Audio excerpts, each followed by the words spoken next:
تقاضا و خواهشی که من حقیر و سراپا تقصیر به عنوان خادم در این مسیر از شما عزیزان دارم، از خواهر و برادر این تقاضا و خواهش را دارم که اول تا ختم این کار ما را از دعای خود فراموش نکنید، از کمک‌های معنوی خود دعا کنید که الله ما را نصرت بدهد، دعا کنید که الله ما را کمک کند.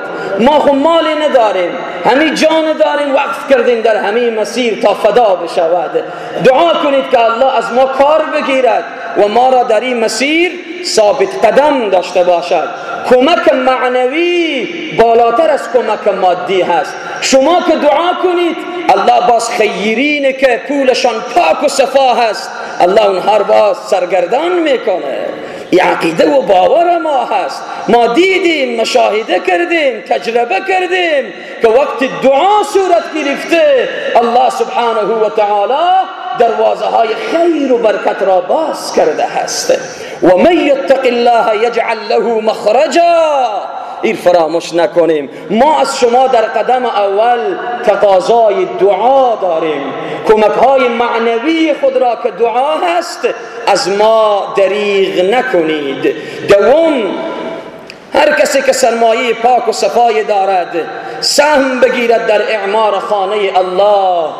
این چانس و فرصتی که الله داده و این امتحانی که الله ما و شما را نموده، کوشش کنیم که به موفقیت بیرون بشویم، وسوسه های شیطانی دور کنیم، بنشینیم با خود فکر کنیم و او پول پاک و صفایی که داریم به خاطر اعمار مسجد سهیم بشویم. سوم، دیگران را تشویق بنماییم. یک کسی هست چیزی به دست خود ندارد، حالا من چیزی ندارم حقیقتا، اما همین زبان من هست، شما را تشویق کردم.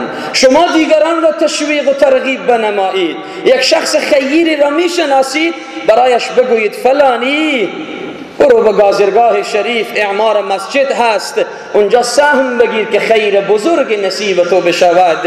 به کار ساخت و ساز مسجد دیگران را تشویق بنماییم. چهارم، توطیه مفسدین و مغرضین را گوش نکنید. رسول الله صلی الله علیه و سلم پشت سر خود را نگاه نمی کردند. مولانای شهید ما و شما پشت سر خود را نگاه نمی کردند. چه الفاظ رکیک و زشتی به مولانا می گفتند منافقین، چه حرفای ناپسندی می گفتند، چقدر تهمت‌های بزرگی را بسته کردند. مولانای شهید پشت سر خود را نگاه نمی کردند. اگر کسی پشت سر خود را نگاه کند که مفسدین و مغرضین و منافقین چی میگویند، کار دین را پیش بردن نمیتواند. عزیزان من، هر کس به من شخصا چیزی گفته او را بخشیدم، از این به بعد میگوید الله او را هدایت کند. ما به دل خود چیزی نداریم و مبارزه ما ادامه دارد.